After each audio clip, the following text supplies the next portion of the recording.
성령께서 이 귀한 하나님의 말씀을 강론하고 들을 때 저와 여러분의 심령을 충만하게 하시기를 기원합니다. 그리하실 줄 믿습니다. 오늘 읽어드린 히브리서 6장에 있는 말씀 중심으로 영생이란 무엇인가, 또는 영생 얻은 사람은 무엇으로 자신이 영생 얻었음을 나타내게 되어 있는가, 그에 대한 해답을 발견하기를 원합니다. 특히 히브리서 6장 11절 12절의 말씀을 요절로 삼아 강론하려고 합니다. 히브리서 6장 11절, 우리가 간절히 원하는 것은 너희 각 사람이 동일한 부지런을 나타내어 끝까지 소망의 풍성함에 이르러, 소망의 풍성함에 이르러 게으르지 아니하고 믿음과 오래 참음으로 말미암아 약속들을 기업으로 받는 자들을 본받는 자 되게 하려는 것이니라. 여기 소망의 풍성함에 이르라 하는 이런 말씀이 있습니다. 그래서 미리 결론부터 말씀드립니다. 영생은 그 얻은 자로 하여금 소망의 풍성함을 더해가는 것이다. 그렇게 답할 수 있습니다. 다시, 영생은 그 얻은 자로 하여금 소망의 풍성함을 더해 가는 것이다. 그것이 영생 얻은 사람 속에서 나타나야 하고 나타나게 되어 있는 아주 중요한 특성입니다. 소망의 풍성함이 이르라. 한번 따라해 봅시다. 소망의 풍성함이 이르라. 이 히브리서 6장 11절과 12절의 말씀은 어떤 의미에서 6장 전체의 요절이라고 할 수 있습니다. 히브리서 전체를 통해서 성령께서 영생 얻은 하나님의 사람들에게 권면하시는 말씀의 요점이라고도 말할 수 있어요. 그래서 히브리서 전체가 말하는 말을 이 두 구절로 응축시켜 말해도 틀림이 없습니다. 다시 한번 들어보시기 바랍니다.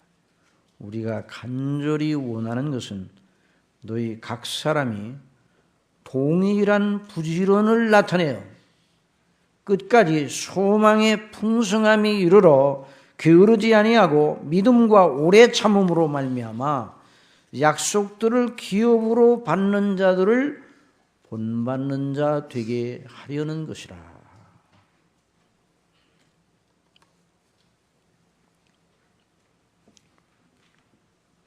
당시 이 히브리서를 처음 받았던 그리스도인들, 곧 유대인으로서 예수님을 믿고 있었던 그리스도인들은 동족 유대인들로부터 심한 박해를 받고 있었어요.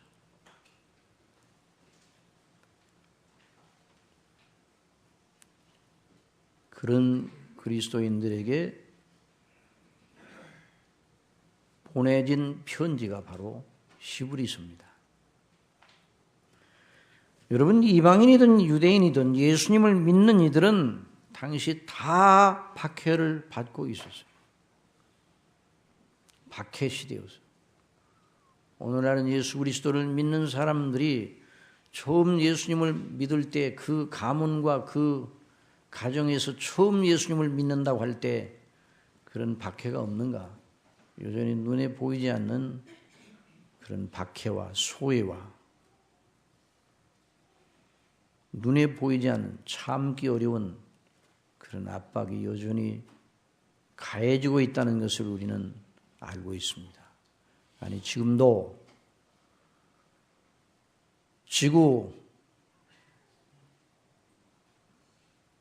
곳곳에 여러 나라들이 예수 그리스도를 믿는다고 하면 당장의 사회적인 불이익을 당할 뿐만 아니라 구금되고 죽이기까지 하는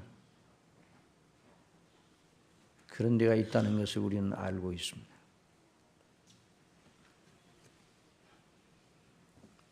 믿음 때문에 박해 속에 있었던 사도시대, 지금으로부터 거의 2000년 전 시대의 믿음의 사람들, 곧 영생 얻은 이들에게 처음 주어졌던 말씀, 그것이 바로 신약성경입니다. 여러분, 신약성경은 어떤 말씀이라고요? 박해를 받던 영생 얻은 그리스도인들에게, 그 교회에게 보내진 말씀입니다. 오늘도 하나님께서 구약성경, 신약성경, 하나님의 말씀, 기록된 하나님의 말씀으로 오늘도 말씀하고 계심을 우리는 믿습니다. 오늘도 말씀하십니다. 어떻게 말씀하시는가? 성경으로 말씀하십니다. 그래서 우리가 성경 본문을 자세히 들여다보아야 됩니다. 자세히 들어야 됩니다. 다른 신비로운 음성을 들으려고 하나님의 신비로운 음성을 듣겠다고 덤비면 안 됩니다. 그러면 그런 방식을 통해서는 사단이 얼마든지 그 영혼을 접속할 수 있어요. 그래서 광명한 천사로 가정하기를 잘하는 마귀가 하나님께로부터 온 것 같은 그런 모양으로 그 사람에게 영향을 끼칠 수가 있어요. 그래서 신비주의가 나쁜 것이에요. 물론 하나님의 복음의 영광과 능력은 신비로운 것입니다. 그러나 그 신비를 신비경, 모호하고 황홀한 그런 감정에 영역에다 맡기지 아니하고 기록해 놓으셨습니다. 기록된 말씀인 성경을 주신 하나님을 찬미하시기 바랍니다. 성경을 가지고 있다. 그래서 우리가 오늘도 본문 말씀을 통해서 주시는 하나님의 음성을 들어야 되는 것입니다. 자, 그런데 우리는 이 하나님의 말씀 성경에서 하나님께서 당신의 백성들을 다루시는 방식을 주목하게 됩니다. 복음을 믿음으로 말미암아 고난과 박해에 직면한 자녀들을 어떻게 다루시는가? 복음으로 말미암아 믿어 구원받은 그 은혜 받은 그 일 때문에 세상에서 고난을 받고 세상에서 미움을 당하고 그런 자녀들을 하나님이 어떻게 위로하시는가?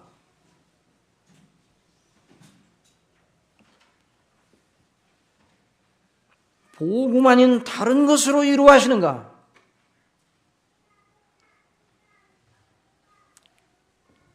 성경을 보니 그렇게 위로하지 않으십니다.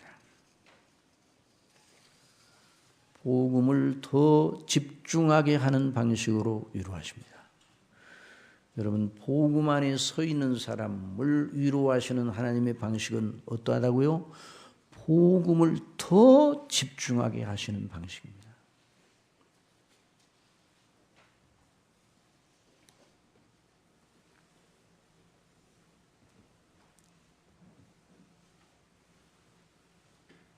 우리가 간절히 원하는 것은 너희 각 사람이 동일한 부지런을 나타내어 지금 박해를 받고 있는 그리스도인들에게 영생 얻은 그리스도인들에게 말합니다. 자, 조금 있으면 그 어려운 일도 지나갈 거예요. 그러니까 조금만 참고 인내해 보세요. 이런 식으로 위로하지 않는다 이 말이에요. 사람들은 이런 말을 듣기를 원합니다. 그러나 그런 말에는 아무런 위로가 없는 것이에요. 그건 세상 사람들이 서로 인사치레로 나누는 그런 위로에 불과합니다. 하나님께서는 당신의 백성들을 그렇게 다루지 아니하십니다. 히브리서 기자를 통해서 증거하게 하셨습니다. 우리가 간절히 원하는 것은 너희 각 사람이 동일한 부지런을 나타내어 끝까지 복음의 소망함에 풍성함에 복음의 소망에서 흔들리지 말고 그 소망의 풍성함에 이르도록 하라. 환난과 박해를 받고 있는 복음 때문에 어려움을 겪는 그 사람들에게 언뜻 우리가 사람이 생각하면 하나님이 무심하시지 않은가 이런 생각을 할 수도 있어요. 복음 신앙 때문에 고통을 당하는 이들을 복음에 더 집중하고 다른 것을 위로하지 아니하고 복음으로 인하여 오는 무게를 고난의 무게를 줄여주셔야지. 우리 복음을 더 집중하라고 하시면 정말 그게 위로가 될까? 위로가 됩니다. 그것이 하나님의 신비로운 방식입니다. 어떤 것도 복음으로 구원받아 영생을 누리는 사람들에게 진정한 위로가 될 수가 없어요. 여러분, 구원받은 것보다 더 큰 복이 있습니까? 영생 얻은 것보다 더 큰 가치가 있습니다. 사도 바울은 그래서 이 보배를 질그릇에 가졌다. 이 질그릇에 보배를 가지고 있다.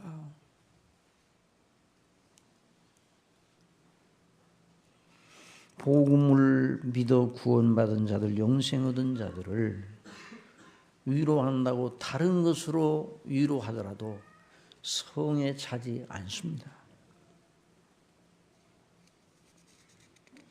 그리스도 예수님을 믿음으로 말미암아 영생을 얻은 것은 지복, 최고의 복이에요. 여러분 그렇게 여기십니까?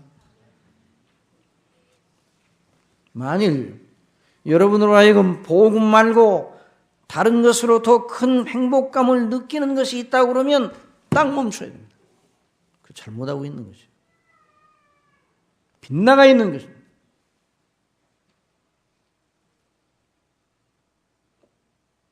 얼른 자신을 깨우쳐야 돼요.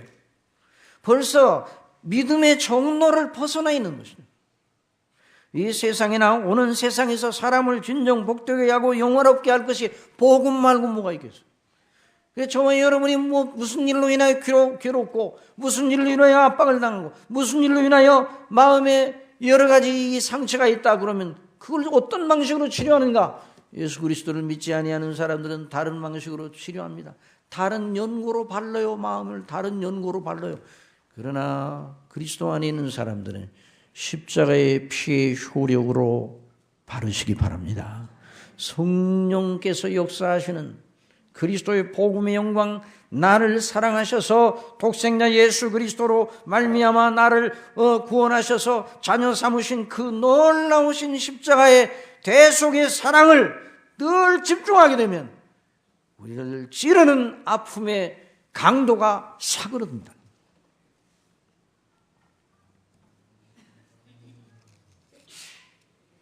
그래서 사도 바울은 이게 히브리서 기자가 누군지는 확실하게 밝혀지지 않았지만 우리 개혁주의 신앙에서는 사도 바울일 것이다 이렇게 추정하고 있는데, 사도 바울이 이 히브리서를 썼다면 복음 신앙이 흔들려 들은 말씀에서 떠날까 두려워하고 박해를 받고 환난을 겪는 그리스도인들이 더 견고하게 복음을 붙잡아야 된다. 여러분, 어린아이들이 자기가 좋아한다 그러면 뭘 하나 집으면 절대 놓지 않습니다. 좋다 그러면 좋은 걸 집어. 그런 걸 빼앗으려고 하면 어떻게 합니까? 탁 놓습니까? 아니에요. 더 꽉 잡습니다. 그리고 막 울어댑니다. 그런 걸 보고 영감을 받으시기 바랍니다. 왜 애들이 울었었는데 무슨 영감인가? 그 예수님 뭐라고 말씀하셨어요?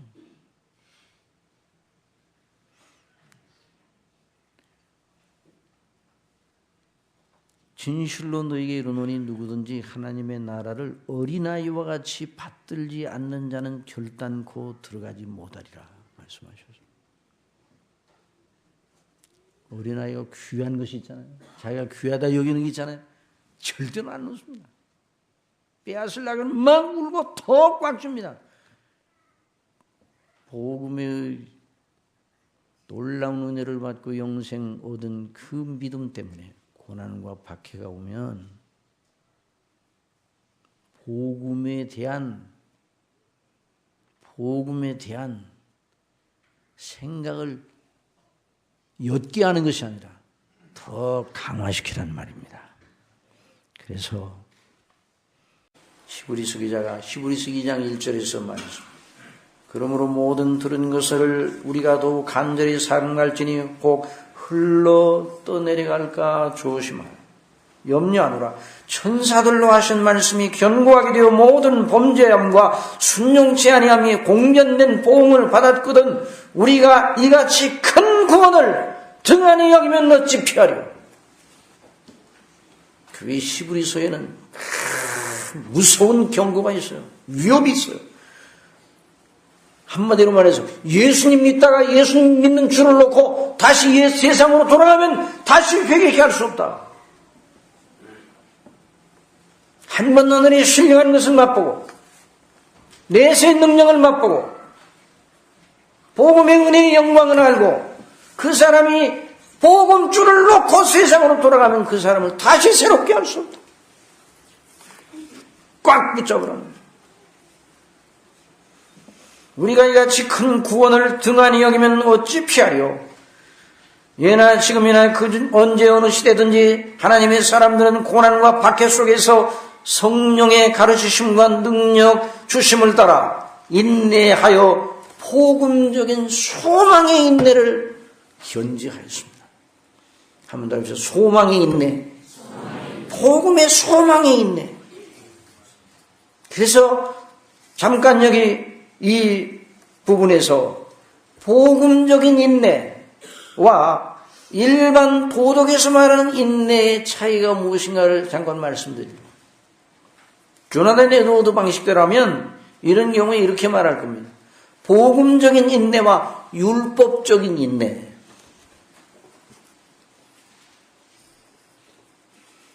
일반 도덕에서도 인내를 아주 좋은 덕으로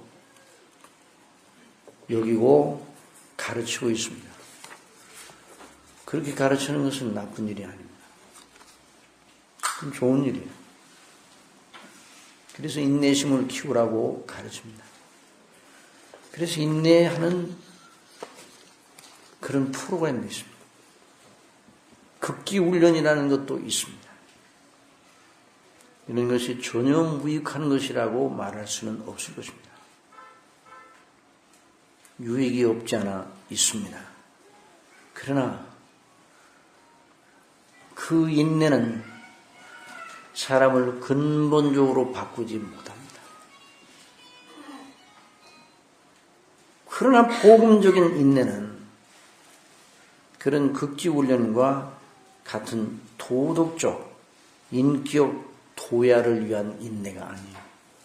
그러니까 율법적인 인내는 자기 자신의 인적 수양과 자신의 의의를 더 쌓아 올려가는, 구원에 이르려고 쌓아 올려가는, 누구의 의로? 자기의 의로 구원의 의를 쌓아 올려가는 그런 인내예요. 그러나 복음적인 인내는 구원받기 위한 인내가 아닙니다. 한번 따라합시다. 구원받은 자로서 인내하는 것이요. 구원받은 자로서 인내하는 것이요. 그래서 소망에 인내해요.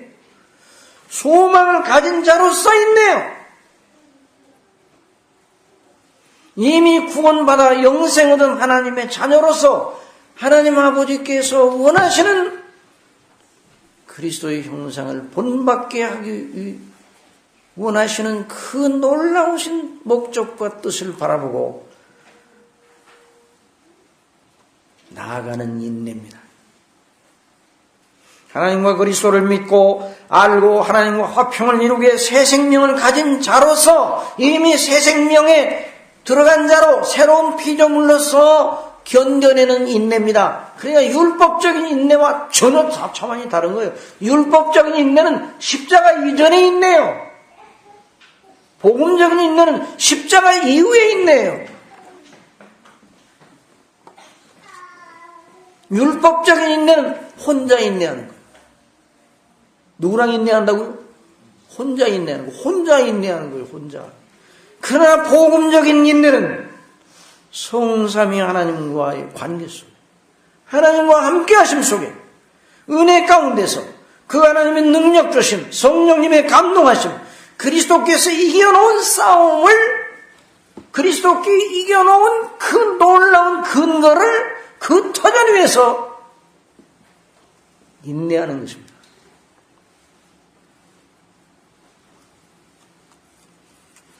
하나님의 거룩한 목적에 동참하는 영광의 목적. 그래서 하나님의 영광을 바라고 즐거워한다 하는 것을 우리가 알았죠. 그러니 이 복음적인 인내는 은혜의 보좌 앞에서 늘 나가 은혜의 때를 따라 돕는 은혜를 주시는 하나님의 놀라운 은혜를 생각하고 은혜의 보좌 앞에 나가 말씀과 기도와 은혜의 방편을 의존하여 늘 하나님과의 교제 속에서 힘을 공급받아 신령한 능력으로 인내하는 것입니다.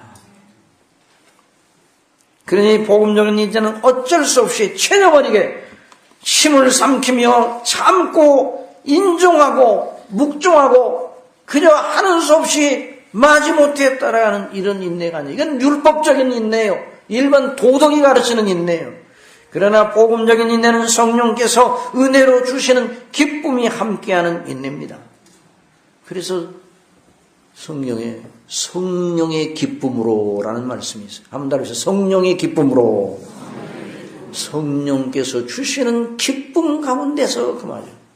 그래서 데살로니가 1장 6절에 너희는 많은 환난 가운데서 성령의 기쁨으로 도를 받아 복음을 받아 우리의 주를 본받는 자가 되었으니 그러므로 너희가 마귀와 악야와 모든 믿는 자의 본이 되느니라 그렇게 말합니다.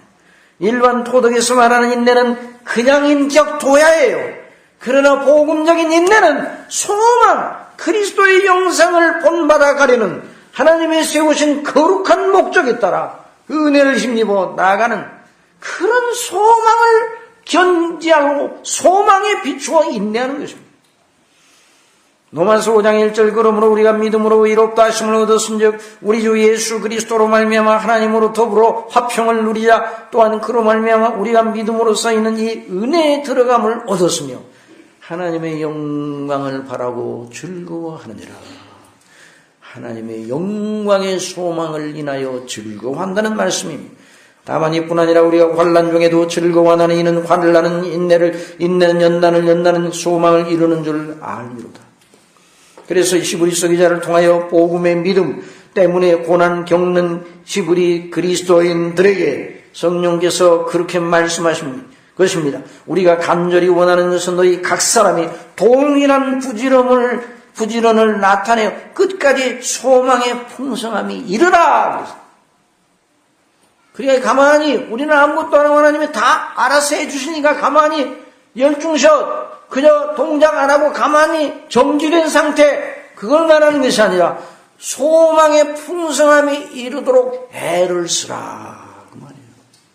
은혜를 힘입어 동일한 부지런을 나타내요. 뭘 나타내요? 동일한 부지런과 열심을 나타내요. 열심해야 돼. 열심은 정해진 목표를 이루기 위하여 자신을 제어하고 그 목표에 이르게 될 때 주어지는 영광을 바라보고 계속 자신을 몰아나가는 것입니다. 그래서 목표가 분명하고 바른 목표가 있으면 그 목표에 이르기 위해서 그 목표에 이르게 되면 얼마나 영광스러운 것을 그 목표를 이루는 그 마당에서 얻게 되는가를 마음속에 그려보면서 시간을 아끼고 자기에게 주어진 모든 것을 다 아끼고 절제한다는 건 아무것도 안 한다는 그 말이 아니에요. 바른 용도로 쓴다는 그 말이에요. 그래서 부지런을 나타내요. 동일한 부지런을 나타내요. 끝까지 소망의 풍성함에 이르러 게으르지 아니하고 뭐하지 않으냐고요? 게으르지 아니하고. 게으른다는 말은 무슨 말인가? 목표 없이 흐느적거리는 삶을 사는 것이 게으름이에요. 목표 없이.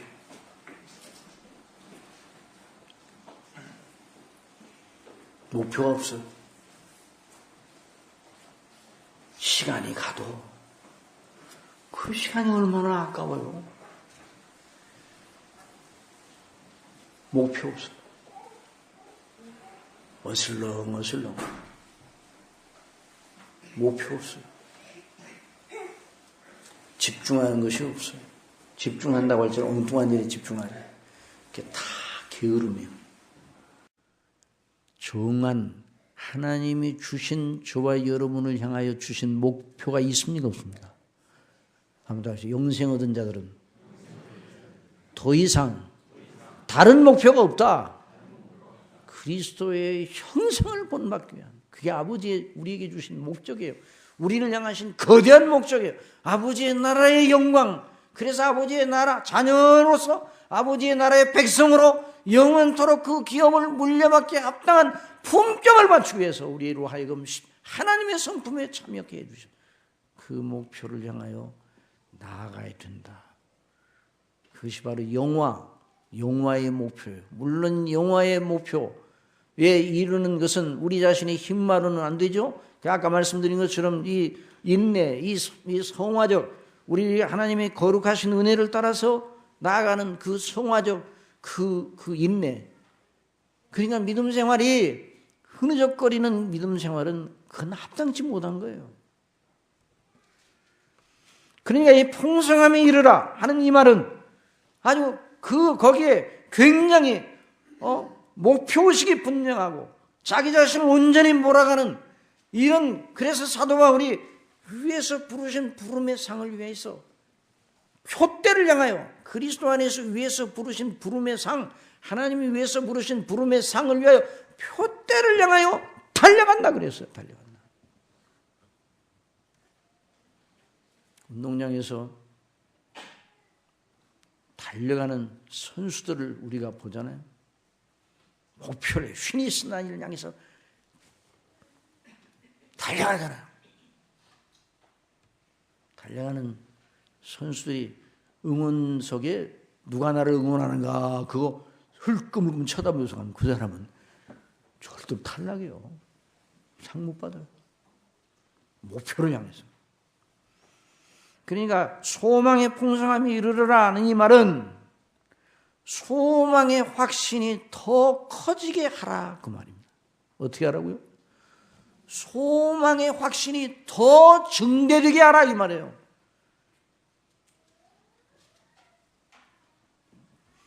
여러분, 하나님의 예정하신 뜻대로 모든 것이 이루어질 것입니다. 이건 확실합니다. 이건 불확실합니까? 확실합니까? 오늘 이 시대에 20세기의 시대 특성을 불확실성의 시대라 그렇게 말했어요. 다 불확실해요. 정치, 경제, 모든 사회 전반이 다 불확실해요. 그러나 여러분, 하나님은 불확실합니까? 확실합니까? 하나님은 완전하십니까? 불완전하십니까? 하나님의 뜻이 이루어질까? 안 이루어질까? 이건 걱정할 필요가 없어요. 하나님의 정하신 뜻이 완전합니다. 하나님은 완전하십니다. 그러므로 변개치 아니하시고 그 뜻이 완전하게 이루어지게 되어 있습니다. 그러니까 하나님이 완전하신가 뭐 완전하신가 이것 때문에 아직 믿지 못하고 있어요. 이건요 말이 안 되는 거예요. 아직도 그리스도밖에 있는 사람이 있습니까? 그리스도를 다 이해하기 전에는 내 예수님 믿지 않겠다. 그러면요 그 사람 평생 못 믿어요. 그냥 먼저 믿고 보세요. 왜? 그분은 내가 그분이 누구신지를 다 알지는 못하지만 그분은 완전하십니다. 하나님이 완전하십니다. 그러니까 하나님의 예정하신 뜻이 완벽하게 이루어질 것입니다. 이것이 저와 여러분의 소망의 근거예요. 그 하나님의 완전하신 뜻을 방해하고 회방하여 못 이루게 할 것이 이 땅에도 없고 하늘에도 없고 어디에도 없습니다. 물론 온 사람들이 많은 사람들이 이 세상에 있는 사람들이 하나님이 없다고 하고 뭐 성경이 그 성경 사람이 꾸며낸 얘기 이런 얘기 뭐 합니다. 그런데 그런 소리에 우리가 귀를 기울 필요가 없어요. 자, 하나님은 너무나 완전하신 거예요. 그래서 히브리서 6장 17절에 하나님은 약속을 기업으로 받은 자들에게 하나님이 약속하셨어요. 그런데 그 약속을 받은 자들 아브라함과 그 아브라함의 믿음을 쫓는 그 사람들에게 그 뜻이 변치 아니함을 충분히 나타내시려고 그 일을 내 맹세로 보증하셨나니. 누가 맹세하셨다고요? 하나님의 맹세하실 필요가 있습니까? 없습니까? 사람은 맹세를 곧잘 합니다. 우리 예수님 너희들은 맹세하지 말라고 그랬어요. 맹세를 곧잘 합니다. 맹세코! 하는데 그 맹세코라는 말을 자주 쓰는 사람일수록 믿지 마시기 바랍니다. 그 맹세한다고 그래서 우리 사람 스스로 어떻게 할 수가 없어요. 그리고 우리 예수님 말씀 너희는 너희 머리카락 하나도 희귀하고 검게 할 수 없다. 예루살렘에 오르지 말라. 어느 것을 두고도 맹세하지 말라. 너희는 그저 옳은 건 옳다, 그른 건 그르다라고 말하고 그렇게 해야지. 그걸 맹세로 보증한다. 너희 스스로 그렇게 할 수 없다. 하나님께서는 맹세하실 또 필요가 없어요. 왜냐하면 하나님은 말씀하시면 그대로 되기 때문에 맹세로 확약하실 필요가 없어요. 그런데 사람의 연약 때문에, 뭐 때문에요? 왜 사람이 죄로에 빠진 사람이 자꾸만 의심을 하고 또 믿었다가 또 그 믿음이 무너지고 소망했다 그 소망이 또 짜부러지고 자꾸만 그러니까 그 사람의 연약 때문에 하나님께서 그 약속을 꼭 믿으라는 의미로 맹세해 주셨어요. 맹세로 보증해 주셨어요. 이는 하나님이 거짓말하실 수 없는 이 두 가지 변치 못할 사실을 인하여 앞에 있는 소망을 얻으려고 피하여 가는 우리로 큰 안위를 받게 하려 하심이라고 그랬어요. 하나님의 이름을 두고 맹세하셨습니다. 여러분, 성경에 기록된 모든 하나님의 뜻이 이루어질 줄 믿습니다. 성경이 바로 하나님의 말씀이에요. 그러니까 하나님 편에서 약속을 깨실까 아니실까 이런 걸 걱정할 필요가 없어요. 문제는 누구에게 있는가? 하나님 편에 있는 게 아니라 누구에게 있어요? 우리 자신에게 있는 거예요. 우리 자신은 변덕이 심해요. 이 중에서 누가 제일 변덕이 심합니까? 저는 제가 볼 때 제가 제일 변덕이 심해요.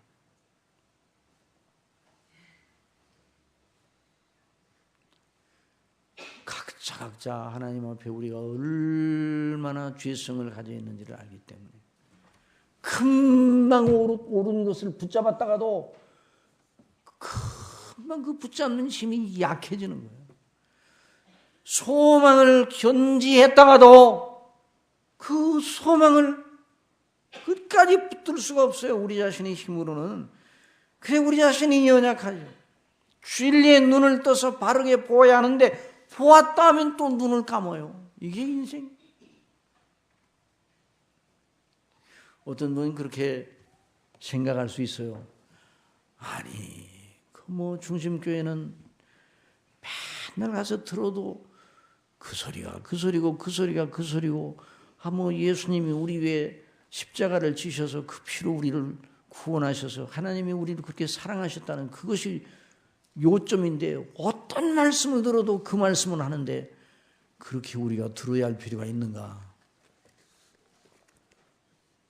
여러분 그런 말씀을 여러분 반복적으로 들을 필요가 없습니까? 또 그 말씀 위에는 할 말이 없어요. 왜냐하면 다른 건 다 비진리요. 그것만 진리입니다. 그것만 견고하고 영원한 진리예요. 그러니까 그것만 얘기해야 되는 거예요. 또 자주 얘기를 해야 돼요. 왜? 우리가 변덕스러워요. 연약해요. 금방 옳다고 여겼는데도 유혹을 하면 금방 넘어지기를 잘해요. 다시 한번 말씀드립니다. 하나님은 문제가 없어요.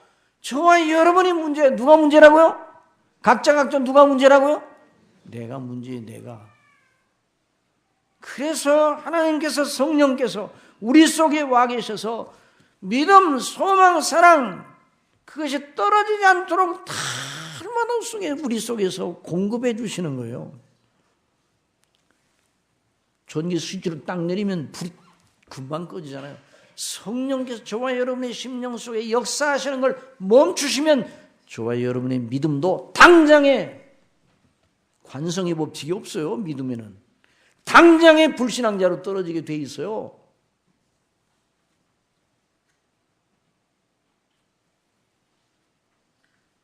며칠 만에 믿음이 없어져 서서히 없어지는 게 아니에요. 당장에 믿음이 끝나요. 믿음이 당장에 주님을 부인하게 돼요. 그래서 그렇게 하지 못하게 하기 위해서 우리가 그렇게 연약하다는 것을 하나님이 아셔서 독생자 예수 그리스도를 우리 위하여 죽게 하시고 그 피로 우리를 씻어주시고 그 의로 의롭다 하시고 난 다음에 그냥 내버려 두시는 것이 아니라 우리 속에 누구가 함께하게 하셨다고요? 성령께서 함께 하셔요. 그래서 우리를 가르치시는 것이죠. 그 완전하신 하나님의 뜻을 향하여 그 소망의 약속을 견지하도록 늘 가르치시고 늘 상기시켜 주시는 거예요. 생각나게 하시는 거예요. 생각나게. 믿게 해주시는 거예요. 소망하게 하시는 거예요.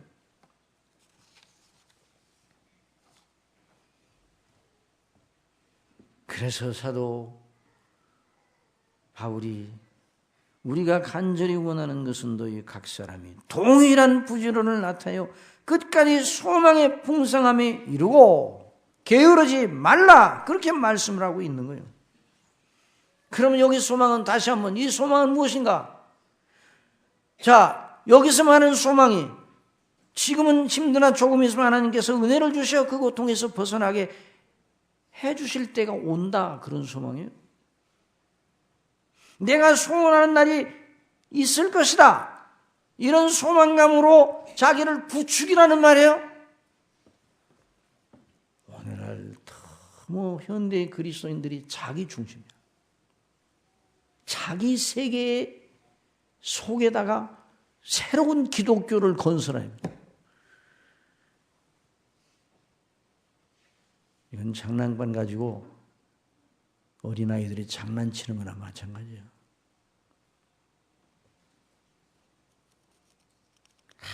항상 땅에 속한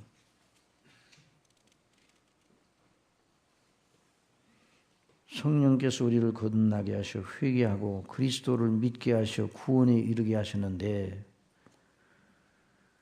더 이상 우리 자신과 이 땅에다가 우리 생각을 고정시키지 말고 우리 생각을 띄워야 돼요. 어디까지 띄워야 돼요? 우리 생각을 올려야 돼요. 어디까지 올려야 됩니까? 어디까지 올려야 돼요? 하늘에까지 올리시기를 바랍니다. 하늘의 하나님을 향하여 우리 눈을 들어야 돼요. 그래서 에베소 2장 4절에 긍휼에 풍성하신 하나님이 우리를 사랑하신 그 큰 사랑을 인하여 허물로 죽은 우리를 그리스도와 함께 살리셨고 너희가 은혜로 구원을 얻은 것이라 또 함께 일으키사 그리스도 예수 안에서 함께 하늘에 앉히시니 어디에 앉히셨어요? 하늘에 앉히셨어요. 우리를 어디에 앉히셨다고요? 하늘에 앉히셨어요. 우리가 이 땅에 살고 있지만 우리가 하늘 시민권을 가지고 있어요. 이런 긍지로 이런 믿음으로 이런 소망으로 견고하게 서기를 연습하라고 가르치고 있는 거예요.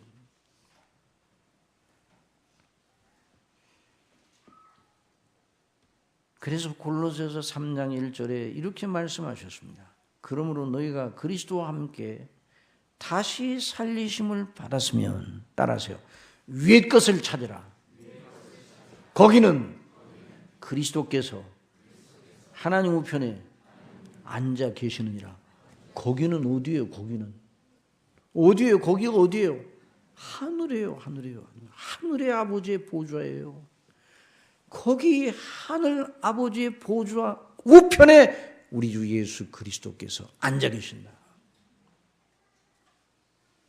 그러니까 우리가 이 땅에 살고 있는 우리가 하늘을 생각하고 하나님 아버지의 나라를 생각하고 영원한 아버지의 영광, 그래서 그리스도 안에서 우리가 받을 영광의 소망을 아무리 자주 그려보아도 지나치지 않습니다. 위의 것을 생각하고 땅의 것을 생각하지 말라. 이는 너희가 죽었고 어떻게 했다고요? 우리가 죽었다고 해서 너희 생명이 그리스도와 함께 하나님 안에 감추었습니다. 우리 생명이신 그리스도께서 나타나실 그때 너희도 그와 함께 영광 중에 나타나리라. 그러므로 땅에 있는 지체를 죽이라. 이 말이 무슨 말인가? 땅에 있는 지체를 죽이라. 그 말은 지체는 우리 몸의 이 지체 아니야? 그러니까 땅에 있는 지체를 죽이라. 그래가지고 예수님의 말씀을 들었더니 오른 눈이 범죄하거든 오른 눈을 빼어버리라고 그랬더니 그리고 오른손이 범죄하거든 오른손을 찍어버리라고 말씀해 주셨는데 이 죽이라는 이 말이 무슨 말인가? 실제로 우리의 신체의 어떤 부분을 끊으라, 빼어내라 그런 말씀이 아니에요. 그러면 그 말씀이라면 신령한 교회일수록 눈 하나 빠진 사람이 많은 거예요. 그런 것이 아니에요. 그것이 아니라 우리의 심령 속에 우리의 인격의 요소 속에 하나님을 대적하는 죄에 속한 옛사람에 속한 이 성향을 죽이라 이 말이에요. 이 성향을 제하라 이 말이에요. 어떻게 제하는가? 한번 합시다. 그리스도의 십자가의 피의 능력으로 성령의 감동하심으로 하나님이 우리를 향하여 가지신 그 영광의 목적을 다 소망함으로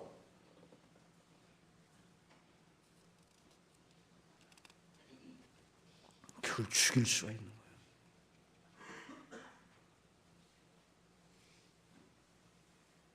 그래서 사도 바울은 정말 죽은 자처럼 살았어요.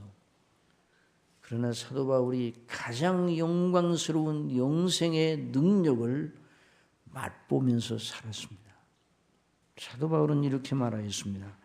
그러나 나도 육체를 신뢰할 만하니 만일 누구든지 다른 이가 육체를 신뢰한 것이 있는 줄 생각하면 나는 더욱 그리하리니 내가 8일 만에 할례를 받고 이스라엘의 족속의 베냐민 지파요 히브리인 중에 히브리인이요 율법으로는 바리새인이요 열심으로는 교회를 핍박하고 율법의 의로는 흠이 없는 자로다. 그러나 무엇이든지 내게 유익하던 것을 내가 그리스도를 위하여, 누구를 위하여? 그리스도 때문에 그 말이에요. 그러니까 이 사도 바울은 그리스도를 위하여, 그리스도 안에서, 그리스도 때문에, 그리스도로 말미암아, 이 말이 사도 바울의 언어 생활 속에 아주 덕지덕지 묻어 있어요. 그리스도로 말미암아, 그 생각과 사상 속에 그리스도 안에서, 주 안에서 그리스도로 말미암아 우리 주 예수 그리스도로 인하여 그리스도를 아는 지식이 가장 고상하다 그랬어요. 내가 유익하던 모든 걸 그리스도를 위하여 다 해로 여길 뿐더러 그리스도와 연합한 자로 영원히 서게 되었다고 선언하고 있습니다. 그리스도 없이 나는 존재하지 않는다 이렇게 말하고 있어. 그리스도가 계심에 내가 있다 이렇게 말하고 있어. 그리스도 형상을 본받는 그 영광의 소망을 바라보고, 그러니까 그 소망에 대한 의식이, 인식이 더 커지라 그 말이에요. 그 소망, 우리가 바라는 소망이 희망상이 아니에요. 하나님의 완전한 뜻이니 그것은 반드시 이루어집니다. 그러니까 거기에 우리 자신을 맞추어 우리의 의식과 우리의 사상과 생각과 그 모든 삶의 가치를 거기에다 맞춰가라 그 말이에요. 이것이 바로 소망의 풍성에 이르라 하는 그런 말씀. 그러면서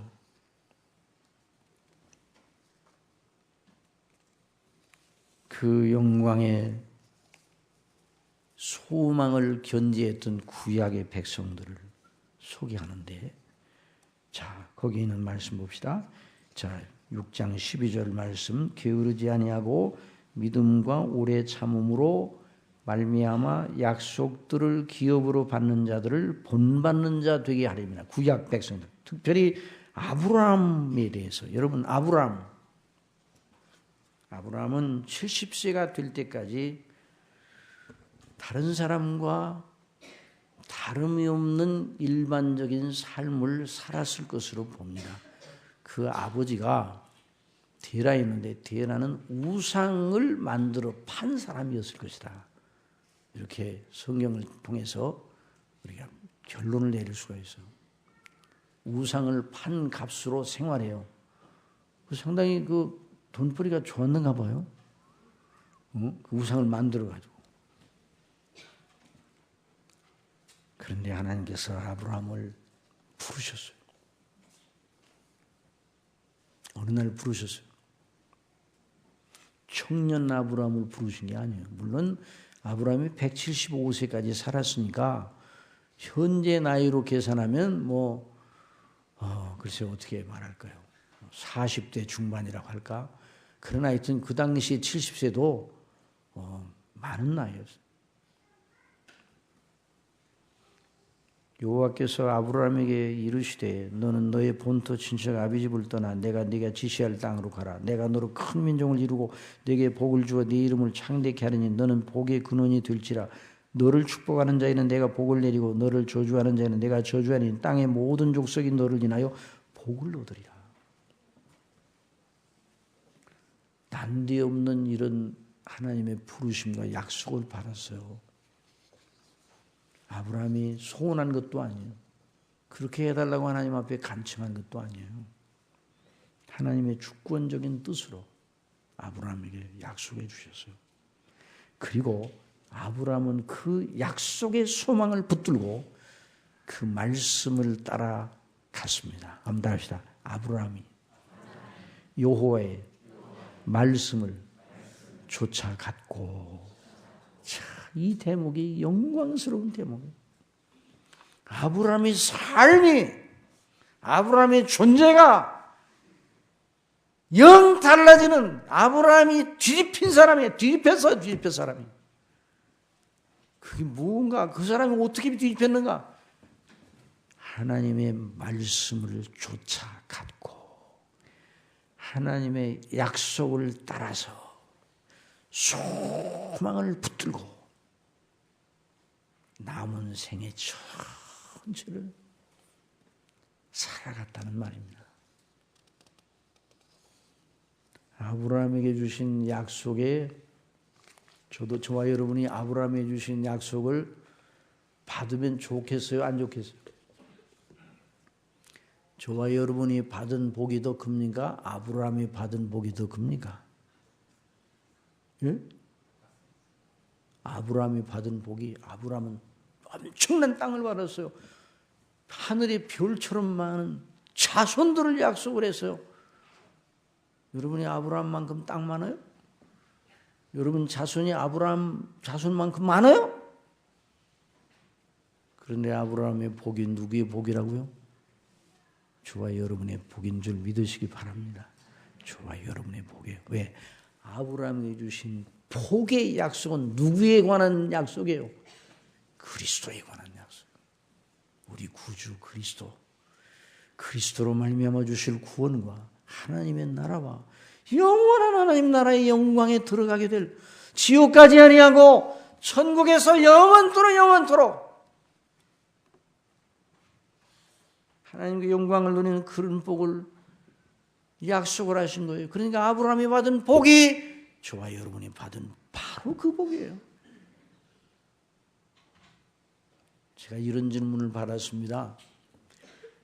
예수 그리스도께서 다시 오실 때 믿지 않는 사람도 부활합니까? 그래요. 부활하죠. 그래, 부활해요. 믿지 않는 사람도. 그럼 어떤 몸으로 부활합니까? 이런 질문을 던져요. 여러분, 예수 그리스도께서 오실 때에 모든 산자와 죽은 자 모든 사람들이 다 그리스도 앞에 서게 될 것이고 몸을 입게 될 것입니다. 안 믿는 사람들도. 그리스도를 믿는 사람들은 그리스도의 영광의 몸의 형체와 같이 변케된다는 걸 우리가 말씀을 통해서 듣고 있잖아요. 그런데 믿지 아니하는 사람들의 몸, 그리스도가 없는 사람들의 몸은 어떤 몸일까? 그 질문을 받고 금방 대답하기가 그렇게 쉽지 않더라고요. 그래서 제가 그런 말씀을 했어요. 어떤 몸일지 난 잘 모르겠어. 그렇긴 하지만 지금 현재 우리가 입는 몸과는 다를 것이다. 왜냐하면 지금 현재 우리가 입는 몸은 불에 탑니까? 타지 않습니까? 다 없어져요. 다 없어서 흙으로 돌아가요. 그런데 주님의 재림 시에 불신자들이 입는 몸은 지옥의 불에도 타 죽지 아니하는 몸입니다. 왜냐하면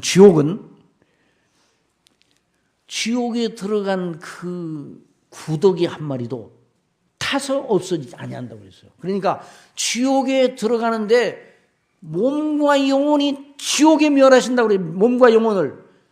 그 몸이 지옥에 들어가면 지옥에 들어가서도 타서 없어지지 아니하는 몸이에요. 그러니까 좋은 몸이에요. 그 고통을 생생하게 영원히 맛보면서 무감각해졌으면 좋겠는데 그 몸으로 그 몸의 고통을 여전히 느끼면서 있어야 하는 것이 지옥의 고통이에요.